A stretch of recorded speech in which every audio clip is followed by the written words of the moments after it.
I grew up in church like most kids in the hood, but I listened. And of the two other kids I was baptized with, I'm the only one left.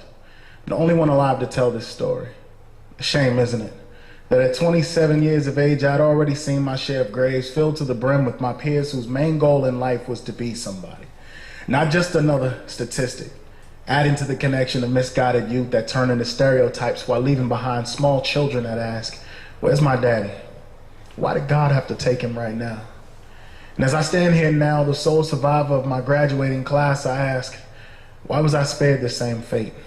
What's my purpose? Am I deserving of this trust that thou hast thrust upon me to guard my own and that which surrounds me? And then I remember that I listened. I remember that I listened to the lessons taught through the labors of my elders while paying close attention to the misguided footsteps of those 2 steps in front of me. So I figure my mission, my purpose, is to use my voice to speak preordained words without need for metaphors to show someone the light. I try, which is why it pains me every time another passage like this I have to write. Because if I was really doing my job, those other 2 wouldn't have died that night. On 2 separate occasions, I need to learn how to do my job right. So I treat death like prophecy, because if street violence don't stop, the next prophetic verse encased in front of the church just might be me. But the mere thought of this hurts. But what deepens the salt-laden wounds is that people don't listen to the message of those who've gone before them in a hailstorm of bullets that penetrate more than just mortal flesh, but leave wounds on the souls of black folks and 40-year-old grandmothers who have to question the validity of Ecclesiastes 3. But as for me, I'm sick of doing this, y'all, but I continue to put pavement to feet as I listen to the streets beat.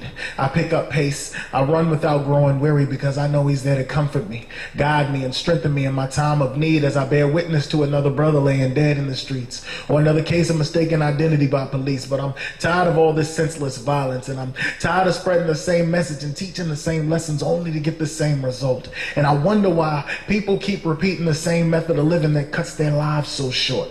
And I wonder why they didn't heed your warning when you said, "My son, if sinners entice you, do not consent." I'm tired of doing this. But when I say I'm tired of doing this, it doesn't mean that I quit.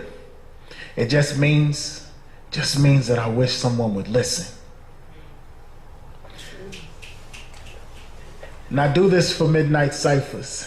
I do this for late night rhyme circles, reminiscent of a time when our ancestors beat the drum and lifted their voices up to the heavens. I rock poetry because it's a general and direct connection between them and me. Food for my spirit and most others who fear it. Most fear it when the sounds ring revolution. I do this to keep my wits about me because what surrounds me is not conducive to living a righteous life. I might say I just want a right to get my feelings out, but now sometimes I do this because I had no other choice. After I lost my voice talking to God at my loved one's funeral, I found that my hand and fingers grips don't get tired like my cords of voice.